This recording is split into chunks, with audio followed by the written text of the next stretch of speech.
مرحبا وأهلا بكم في برنامج داخل واشنطن. معكم مضيفكم روبرت ساتلوف. شكلت التجارة إحدى السمات الجوهرية للسياسة الخارجية الأمريكية لأكثر من 200 عام، وقد جاء الغضب من القواعد التجارية الظالمة التي فرضتها بريطانيا على مستعمراتها كأحد الأسباب الرئيسية لثورتنا. كان حفل شاي بوسطن مثلا اعتراضا على الضرائب الفادحة المفروضة على السلع. ثم كدولة حرة خاضت أمريكا معاركها الحربية الأولى في الأغلب لحماية التجارة الحرة، حيث كان أعدائنا هم القراصنة البربر الذين استولوا على السفن وبحارتها وحمولتها. يهود أمريكا مهيتان عظيمان، ما جعلها دوما دولة تجارية ترفع شعار التجارة الحرة وفتح الأسواق أمام البضائع الأمريكية، واحدة من أهم مهام الدبلوماسية الأمريكية، وهي دوما أولوية عليا للرئيس الأمريكي. قبل 20 عاما كونت أمريكا وكندا ومكسيك منطقة التجارة الحرة لدول أمريكا الشمالية، وبعدها امتدت لتشمل دولا في أمريكا الوسطى والجنوبية. في زيارته الأخيرة إلى آسيا بذل الرئيس أوباما جهودا لإحراز تقدم في التفاوض حول اتفاقية تجارية كبرى مع دول تلك المنطقة المتنامية، ويأتي جزء كبير من ذلك استجابة لنجاح أوروبا في تكوين مجموعتها التجارية الخاصة وهي الاتحاد الأوروبي. لمناقشة السياسة الأمريكية التجارية وأثرها على الاقتصاد الولايات المتحدة، يسرني أن أرحب بميريام سابيرو، النائبة السابقة للممثل التجاري للولايات المتحدة.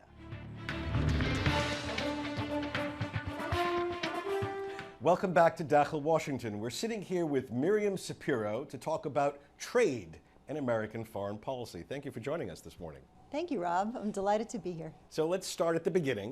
Why does the United States need a special U.S. trade representative when our foreign agreements are negotiated normally by, say, the Department of State? It's a great question. Previously, the State Department had the responsibility of negotiating trade agreements, but in the 1960s, Congress and President Kennedy decided that it would be better to set up an independent office that could weigh both the foreign policy aspects and the commercial aspects of whether to engage in free trade agreements and what exactly our trade policies should be, since sometimes there could be a tension between the foreign policy interest and the commercial interest. So the USTR balances both foreign and domestic interests that we have. Exactly. It was set up in the 60s as an independent office as part of the White House. A few years later, the head of the office was granted cabinet status to show the importance that Congress and the President placed on getting independent trade advice. So how would you, given your experience running this office, how would you define America's trade priorities in 2014? I would define U.S. priorities as opening markets and keeping them open. What I mean by that is working with our trading partners to reduce tariff barriers. Those are the barriers that you can see because it's a percent that might be levied on imports into another country, but also the non-tariff barriers, which are much harder to see.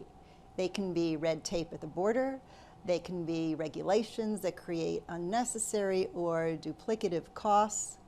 And so reducing trade barriers that U.S. goods and services face around the world is the primary function of our trade policy. The other side of it is enforcement. So opening markets and keeping them open is the key trade priority. So give our viewers, if you could, Miriam, an example of 2 or 3 of the most serious trade barriers that we face when we try to export American goods abroad. We face high tariffs on certain products in certain markets. So, for example, Japan puts very high tariffs on some of our automobile exports. That's a subject that the President and USTR are very engaged in right now, trying to work through so as to be able to create the basis for a new Trans-Pacific partnership that includes Japan. And how about an example away from Japan? Well, U.S. agriculture exports are a significant part of our economy, and we face issues all over the world in terms of countries that put up protectionist barriers, whether, again, they're trade tariffs that are too high or they're regulatory barriers that negatively affect our exports. So the role of USTR is to work within the U.S. government and with our foreign trading partners to address those barriers and to remove them. And I mean, sometimes the United States uses economic sanctions as a tool of its foreign policy, say what's going on right now vis-a-vis Russia, Crimea, and Ukraine. Do we find that other countries use trade as a tool of their foreign policy, or is it all sort of economic interest that drives these tariffs that we face? It can be a combination of factors. The sanctions that we do place on countries for foreign policy reasons are consistent with our WTO obligations. But what we find sometimes is countries don't always play by the rules that we do. And sometimes they will use trade as a weapon. It often ends up hurting their own economy, but they have entrenched interests that are worried about competition and worried about opening up to goods and services from the U.S. or from other countries. And so if those players are powerful enough, then it can negatively affect another country's trade policy towards us.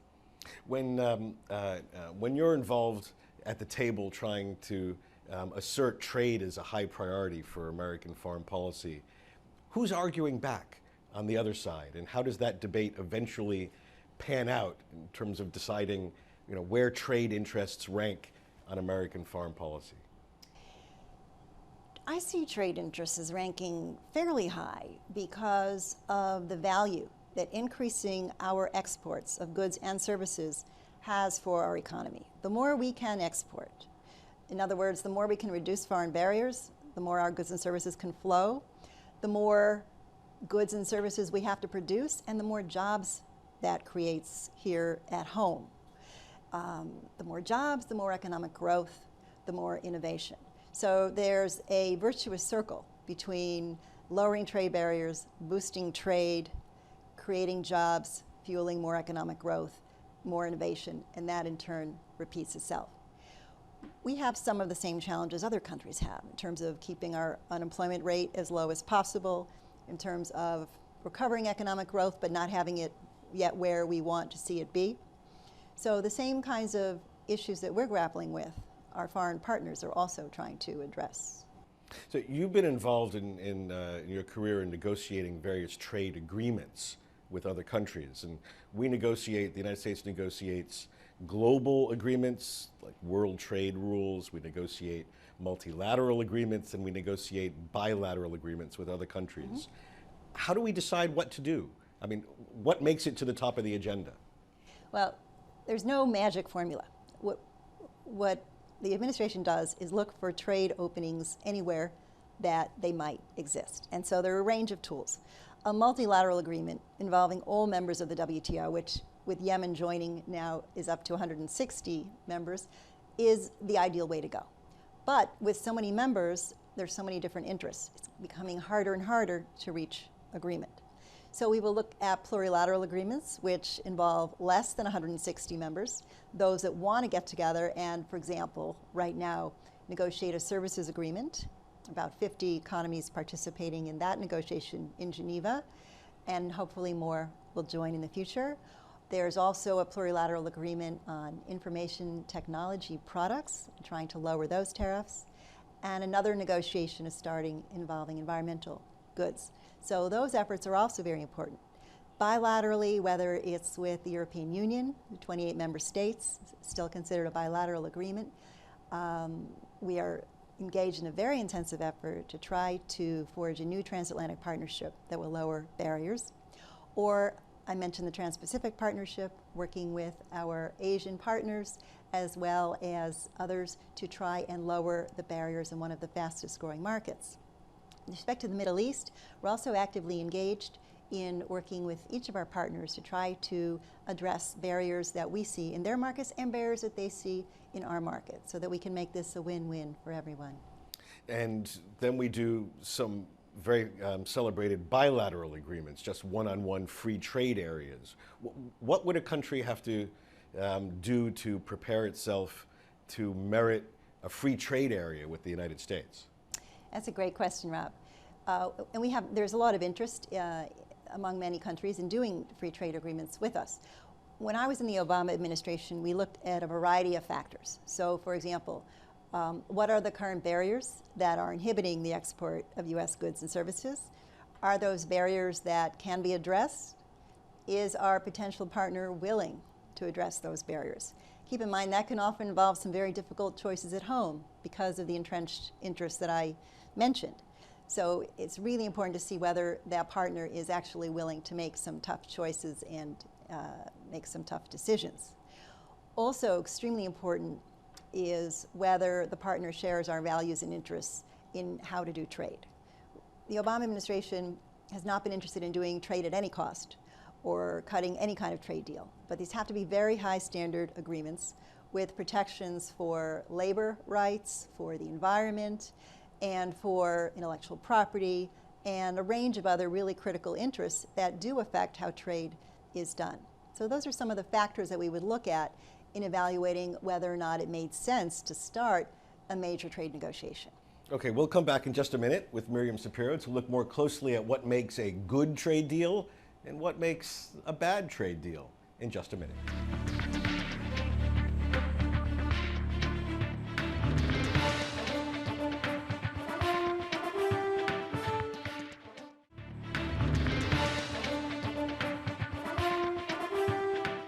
Ambassador Miriam Sapiro served as acting U.S. Trade Representative and Deputy U.S. Trade Representative throughout the Obama administration. She is currently a visiting fellow at the Brookings Institution here in Washington. As Deputy Trade Representative, Miriam was responsible for trade negotiations and enforcement throughout Europe, the Middle East, North Africa, and the Americas.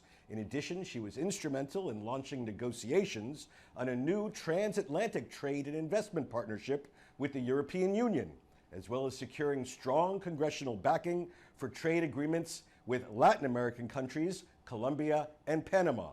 She strengthened American engagement with the Middle East and North Africa and improved U.S.-Russian trade and investment.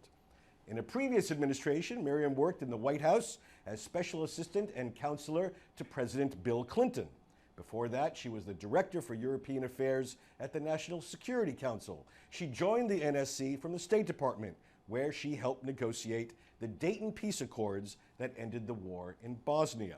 Miriam received her undergraduate degree from Williams College and her law degree from New York University's School of Law. She lives with her husband and 2 children in the Washington area. So, Miriam, what, in your view, would separate a good deal from a bad deal? And how do we know? Have we had experience with both?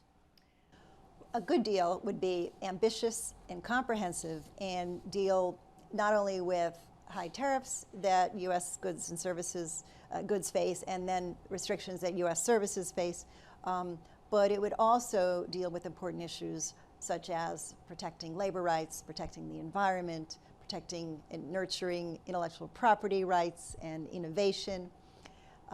These trade agreements that we negotiate are fairly complex. If you look at one and stack it up on the table, it's several inches high, lots of details, lots of annexes, and they really are across the board. They deal with all of the barriers that U.S. exporters now face with regard to our our foreign partners. What we find sometimes is that other countries are eager to start a trade negotiation with us. They're interested in the headline. Country X is negotiating a free trade agreement with the United States, but they're less focused on getting across the finish line. For the United States, getting across the finish line is really important. So it's hard to think of a situation where the United States would start a trade negotiation if it wasn't convinced that the partner on the other side was serious about making the difficult choices that it would need to in order to be able to address all of the issues in a comprehensive agreement and make the result truly ambitious. So you negotiated these agreements. Give me an example of the toughest nut to crack in something that you negotiated with Colombia or Panama, for example. The challenge with Colombia was with respect to the labor situation down there. The issue had been addressed in the agreement because our newer trade agreements have a specific chapter on labor rights, and the foreign government commits to upholding and protecting those rights. And if it failed to do so, the U.S. would then have remedies that it could pursue, including often the withdrawal of trade benefits. So the agreement with Colombia had that provision, that chapter with those provisions in it, but at the same time, given the history of violence and given the insufficient commitment in the past to enforcing labor rights, the Obama administration felt that it needed to do more. Fortunately, the Colombian government, under the leadership of President Santos, recognized that Colombia too needed to do more. So we sat down and over several intense weeks negotiated a labor action plan that would commit Colombia to take certain key steps with respect to how cooperatives could operate, with respect to obligations to reduce violence and to protect labor union members that had been threatened or felt threatened. So the government took on a whole range of commitments that were very important. And now a couple years later, we have seen some real benefits to what they have done, and also continuing work. There's still more work ahead to do. But that's a concrete example of how the Obama administration's commitment to labor rights was able to secure new commitments and concrete progress on the ground, and also enable the Colombia Agreement to pass Congress by creating enough bipartisan support to see it get through with on both sides of the aisle. Now, I imagine for every complaint we have about what another country should do, other countries have complaints about us. So what are some of the complaints that you've heard other countries have about the lack of access or free markets that we have, and the remedies that they've suggested to fix it for their benefit? Well, our tariffs are relatively low, but they still are there, and in some sectors are higher than others. Sometimes we'll hear from a foreign trading partner that they want us to reduce our tariffs for their products. Certainly understand the request, but we only do that working with Congress as part of a comprehensive trade negotiation. We would not do a standalone agreement that just lowered tariffs. Sometimes countries also get concerned because they want to export their agricultural products to our country, which we welcome. But we have certain sanitary and phytosanitary rules that need to be followed and inspections that need to be made. There can be a backlog, and so it can take us a while sometimes to get to all of the steps that the U.S. Department of Agriculture needs to do in order to make sure that another country's products are safe to enter our market. But that's a responsibility that the U.S. government takes very seriously, and there are no shortcuts. So sometimes there's frustration with the time that that process takes. So you mentioned earlier Congress as playing an important role in this. Let's talk for a moment about the politics of trade. What are the most, or some of the most important congressional concerns about trade deals? Trade deals aren't always popular. In certain parts of the country, they're less popular than others for various reasons. How does that play out? I'd summarize the key concerns that we hear in terms of making sure that any new trade agreement really opens up the market for U.S. agricultural goods. Again, that's a comparative advantage we have. We've achieved record number of exports, but we continue to face barriers from other countries that don't want our products to come in because they threaten domestic producers. So making sure that we have taken care of leveling the playing field for our farmers and our ranchers is a critical concern, in part because nearly every member of Congress has at least one farmer in their district. Another concern I mentioned is labor rights, making sure that our partners are going to uphold the same high standards that we do. And so we don't create a situation where we are exporting jobs and workers in our partner countries are being exploited. So again, making sure that we're creating jobs at home and that our trading partners are adhering to the same high standards of labor and environmental protection is a critical concern. Excellent. Miriam Sapiro, thank you very much for joining me on Dakhil, Washington today. Thank you, Rob. بهذا نصل إلى نهاية هذه الحلقة من برنامج داخل واشنطن. إذا كانت لديكم أي استفسارات وتعليقات حول هذه الحلقة وخاصة حول دار التجارة والشؤون الاقتصادية في السياسة الخارجية، أرجو أن تتصلوا بي مباشرة على عنوان البريد الإلكتروني التالي insidewashington@elhura.com. معكم روبرت ساتلوف. شكرا لكم وإلى اللقاء.